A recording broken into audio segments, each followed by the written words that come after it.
اعوذ باللہ من الشیطان الرجیم بسم اللہ الرحمن الرحیم سورۃ الانشقاق بسم اللہ الرحمن الرحیم اذا السماء انشقت واذنت لربها وحقت واذا الارض مدت والقت ما فيها وتخلت واذنت لربها وحقت یا ایھا الانسان انک کادح الی ربک کدحا فملاقیہ صدق اللہ العظیم۔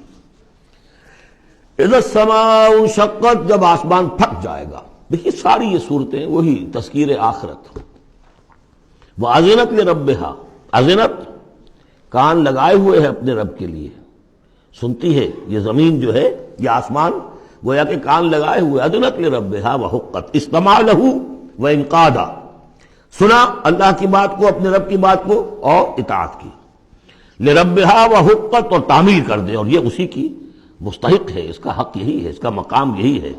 حقا یحقو سے یہ مجہول بن گیا حقت۔ وَإِذَا الْأَرْضُ مُدَّتْ، اور جب کہ زمین کو پھیلا دیا جائے گا یا کھینچ دیا جائے گا۔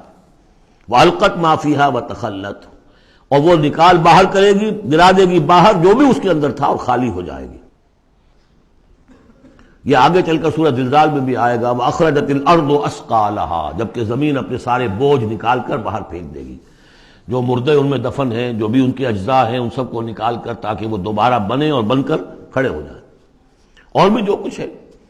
وَأَذِنَتْ لِرَبِّهَا وَحُقَّتْ، اور زمین کا معاملہ بھی یہی ہے کہ وہ اپنے رب کا حکم سنتی ہے اور اس کی تعمیل کرتی ہے، اور وہ اسی کی سزاوار ہے، یہی اس کو لائق ہے، زیب دیتا ہے۔ یا ایھا الانسان، اے انسان، انک کادح الی ربک کدحا فملاقیہ، یہ بہت اہم نفسیاتی حقیقت ہے، آگے چل کر سورہ بلد میں بھی آئے گی کہ انسان کو، ہر انسان کو مشقت میں پیدا کیا گیا ہے۔ ہر انسان کے لیے دنیا جو ہے دارالمحن ہے، اگرچہ مشقتوں کی نوعیت جو ہے اس میں فرق ہے۔ کسی کی جسمانی مشقت زیادہ ہے، وہ کسی چلائی ہے، اس نے اینٹیں ڈھوئی ہیں، ہل چلایا ہے، پھر وہ رات کو ایسا سوتا ہے کہ اس کو صبح کی خبر دیتا ہے، اسے اس وقت بے چینی کوئی نہیں ہوتی۔ کسی کی ذہنی ہے، مل کا مالک ہے، بیٹھا ہوا ہے، پرابلم ہے، وہ رات کو بھی پیچھا نہیں چھوڑتے وہ پرابلمز، پھر اسے ہپنوٹکس چاہیے، اسے کوئی اور سیڈیٹیوز چاہیے، کسی طرح کی چیزیں، اینٹی ڈپریسنٹس چاہیے۔ ساری جو آج دنیا میں سب سے بڑی مارکیٹ جو ہے میڈیسنز میں، وہ ان دوائیوں کی ہو چکی ہے امریکہ میں۔ جو سب سے مہنگی دوائیاں وہ یہ ہیں، امراض ذہنی کی۔ کن کو ہوتے ہیں یہ؟ عام طور پر جن لوگوں کے ہاں ایفلوئنس ہے۔ تو معلوم ہے کہ ہر ایک کے لیے کوفت ہے۔ پھر یہ کہ کسی کو کوئی غم ہے، کسی کو کوئی غم ہے۔ عام آدمی یہ سمجھتا میں پیدل چل رہا ہوں، اس کے پاس سائیکل ہے، یہ بڑا اچھا ہے، بہت عمدہ ہے۔ اس سائیکل والے سے پوچھئے، اسے نظر آتا ہے کار پہ جاتا ہوا، اس کو اس کی جلن ہو رہی ہے۔ کار والا جو ہے وہ دیکھتا ہے کہ مجھ سے بہت زیادہ نئے ماڈل کی کار پہ گیا ہے، کہ نئی کار پر زنڈاٹا ہوا، اسے اس کی کوفت ہو رہی۔ تو کوفت اور یہاں پہ رنج اور محن، جس کو کہا ہے کہ قید حیات و بند غم اصل میں دونوں ایک ہیں، موت سے پہلے آدمی غم سے نجات پائے کیوں؟ اور معاملہ یہ ہے کہ موت پر بھی جب نجات نہ ملی، اب تو گھبرا کے یہ کہتے ہیں کہ مر جائیں گے، اور مر کے بھی چین نہ پایا تو کدھر جائیں گے؟ وہ جو اب جو گھبرا کے یہ کہتے ہیں، وہ تو بات آئے گی آپ کو سورہ بلد میں۔ قید حیات و بند غم اصل میں دونوں ایک ہیں، موت سے پہلے آدمی غم سے نجات پائے کیوں، یہ سورہ بلد میں ہے۔ لیکن دوسرا مرحلہ جو ہے کہ اب تو گھبرا کے یہ کہتے ہیں کہ مر جائیں گے، مر کے بھی چین نہ پایا تو کدھر جائیں گے، وہ یہاں ہے۔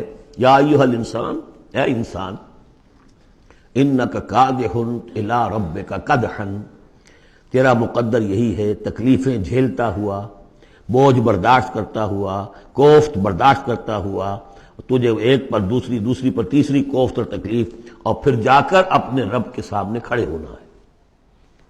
ملاقی، اب جو بار برداری کے حیوان ہیں، بیل ہے جتا ہوا ہے، اب جتائے رکھیے، اسے رہٹ میں لگا لیا آپ نے اس کو کسی اپنے ہل میں جوت لیا، اس کے بعد اس سے حساب کتاب تو کوئی نہیں نا۔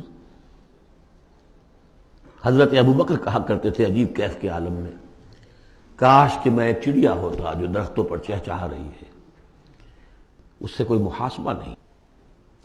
کاش کہ میں گھاس کا ایک تنکا ہوتا جو جلا دی جاتی ہے، ختم ہو جاتی ہے، اس سے محاسبہ کوئی نہیں ہے، پوچھ گچھ کوئی نہیں۔ یہاں ہے محاسبہ۔ یا ایھا الانسان انک کادح، مشقتیں بھی جھیلو، صدمے بھی جھیلو، بوجھ بھی اٹھاؤ، اینٹیں بھی ڈھو، اور جو بھی کرنا ہے قلم کی گھس گھس کرو، بیٹھو، جاؤ 3 جگہ 4 جگہ مطلب کرو اور مریضوں کی خدمتیں کرو، اور پھر یہ کہ سب کچھ کر کے پھر ایک دن کھڑے بھی ہو جانا ہے۔ اب جاؤ ذرا حساب کتاب۔ لن تزول قدم ابن آدم حتی یسأل عن خمس، ابن آدم کے قدم ہل نہیں سکیں گے جب تک کہ 5 چیزوں کا حساب نہ لے لیا جائے۔ عن عمرہ فیما افناہ، حساب دو عمر کا، 80 برس کی عمر دی تمہیں، کہاں فنا کی؟ خاص طور پر وعن شبابہ فیما ابلاہ، شباب، جوانی، قوتوں کا، امنگوں کا دور، وہ کہاں گلائی تھی جوانی۔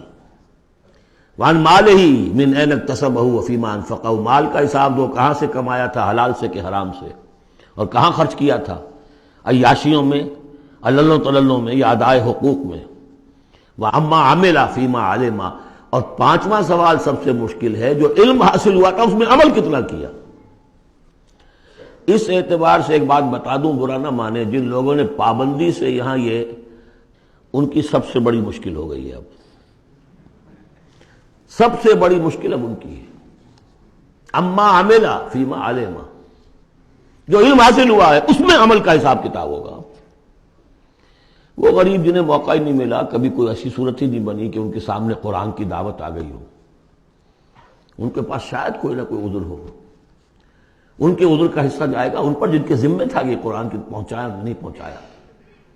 لیکن یہ ہے کہ جن تک یہ بات پہنچ گئی انہیں سمجھ لینا چاہیے کہ بہت سخت ہے معاملہ۔ صدق اللہ العظیم۔